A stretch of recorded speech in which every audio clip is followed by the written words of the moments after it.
Hello everyone, I am Shilpa and welcome to my channel.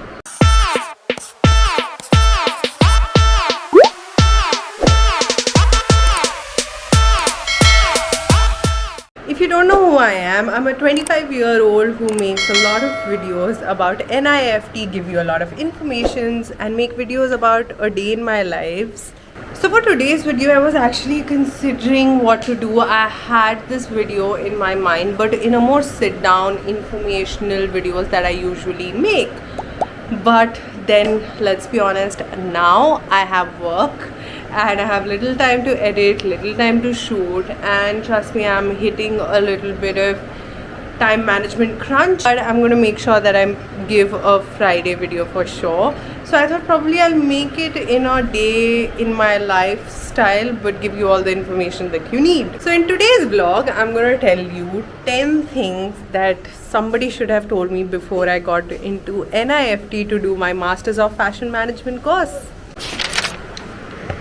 So, I honestly get so many questions and so many queries all the time ki I belong to this background, that background, and I don't know if, I can be, pursuing this MFM course altogether. And the answer to that is, babe, shut up. Can you? No, I don't wanna. Can you stop hearing what I'm saying? That was me talking to Siri. Yeah, so what was I saying? So, people who think they might not fit into the place or they do not belong to NIFT or doing this Masters of Fashion Management course in NIFT, just know one thing, that if you are there, if you've gotten a seat there, you belong there. There's a reason you're there, and start believing in yourself that you can do this. So the second thing I think that somebody should have told me was that stop getting intimidated by people who already belong to the fashion industry from the beginning itself. What I mean by that is a lot of people you would meet, or your colleagues, or your students who are doing the course with you must have had a little bit or some fair experience in the fashion industry. So their skills and their ideas might get intimidating. You might feel like you should not speak up because you can sound stupid and it would not work. But the truth is, you have to always speak up. It's a management course and you should be confident enough to put out your opinion, and do not get scared by people who already know things about the industry. The advantage of that is basically that if you do not know, somebody will educate you and you will eventually know. For example, it's a very lame example, but I'll just say it. I used to say fox leather. I never said for leather. I did not know that it's for leather. ठीक है, उसमें X है, तो मैं fox leather ही बोलूँगी ना.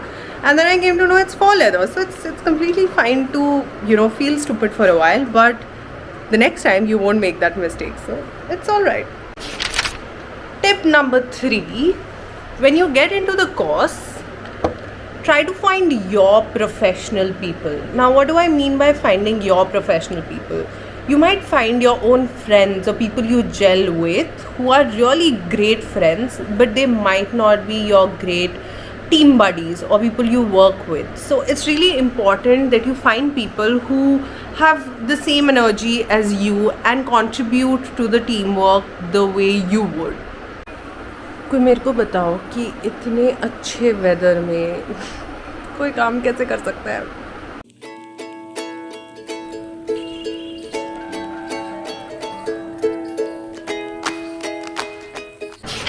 Tip number 4 is, in the first semester, work with as many different people as you can.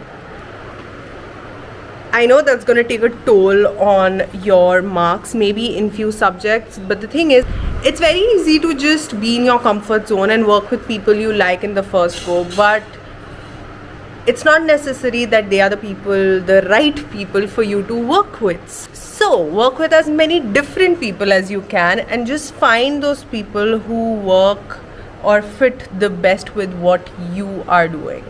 Because let's be honest, knowing people in a week or two is very difficult, and if you think that in a week or two you're perfectly fine with people you want to work with in the future, I would slightly question that. I think 6 months is good enough time for you to work with different people and just get to know who are your right people to work with, and teammates. I'll give you an example of my own situation. I worked with so many people in the first semester because I was very sure that I just want to find the most right people. And actually, before the finals of my first semester, I found that group, because of which we did amazing projects. These people uplifted me to think out of the box, take in great ideas that I had, and work with me to get a better outcome rather than being petty with each other. I feel like I'm hitting the afternoon snooze, so I'm gonna make myself a coffee quickly.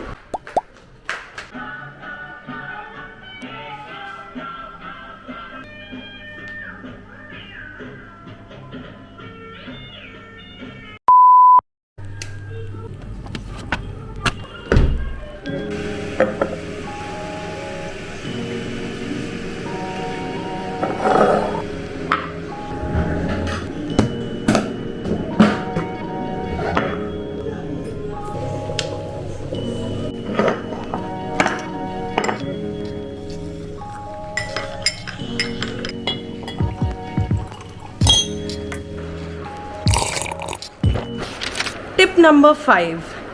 Do not skip yourself from any sort of work that comes your way.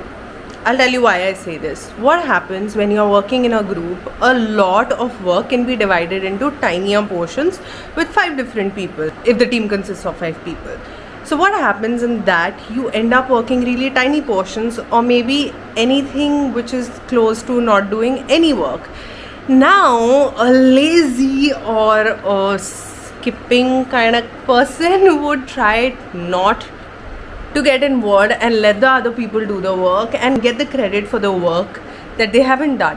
But the truth is, what will happen is you do not understand anything, or you haven't learned anything in that whole process. I'll give you an example. I had no clue how to make infographic PowerPoint presentation. Yes. And we had a economics final presentation, and I said, you know what, I'm going to make the presentation. And I had literally zero clue, and everybody said that we need to make infographic presentation so that it's interesting and it looks good. And I did that.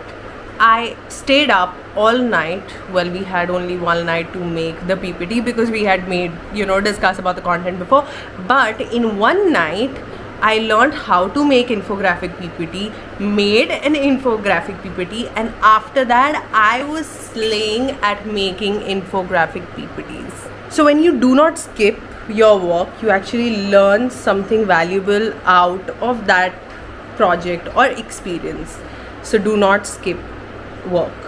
You can when you're not well and stuff, and all that stuff is different, but you know what I mean. Tip number 6. Get to know your faculty. Now, we had an advantage that we can go and speak to our faculty at any time, but people who are doing online classes right now could be a little difficult, but there are many ways that you can get in touch with your faculty and get to know them. The advantage of getting to know your faculty is that you know what they are expecting out of that project. It will help you get the marks that you desire, but also get to know that how to work in a team under a manager or somebody who knows something better than you do. Your teacher will not only guide you, but at the same time give you feedbacks about the things that you really need to know, and maybe you might be missing in that project. And trust me, this is how even corporates work. You do put your perspective, you do put your ideas, but at the end of the day, a senior manager approves your work or the work that you have done. So in this way, you know how to communicate better, you know how to get good grades, have a good rapport with your teachers, and at the same time do well. Tip number 7. Do not forget to have fun. Now, because of online stuff and because of COVID, you can't go out and enjoy and see these amazing malls and visual merchandising there and look at how retail and malls work. But what you can do in many other ways is scroll through websites, different websites, how small business websites work, how big giants like Myntra, Amazon, Tata Click, website, how do they merchandise their selections on the website. Get to know a lot about it, get to know the products that you might be interested in.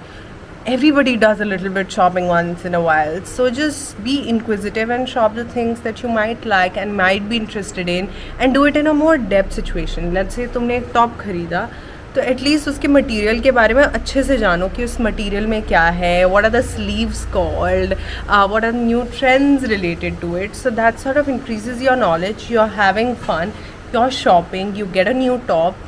Win-win situation. Tip number 8. Now a lot of people might say ये तो अभी possible नहीं है, ऐसा नहीं हो सकता. But when I was doing my masters of fashion management course, I had a roommate who was first year UG course. She was into, I think, fashion communication. And everybody just underestimates the power of a creative person. Even if I'm elder, even if I have more experience than her, even if I might see things in a more capitalist way, she was a very creative person and she had a different perspective. And in so many assignments I used to get in touch with her when I could not figure out so many things. Trust me guys, the thumbnail that you see in these videos lately in my channel was suggested by her, because I know that she's really good at what she does. She knows how to be creative, she knows how digital art works, and that's where I took help from her to understand these things. So do not shy away from taking help from people who are capable. Do not look at their age, but look at the work that they have done and how much they can contribute to your work. Tip number 9.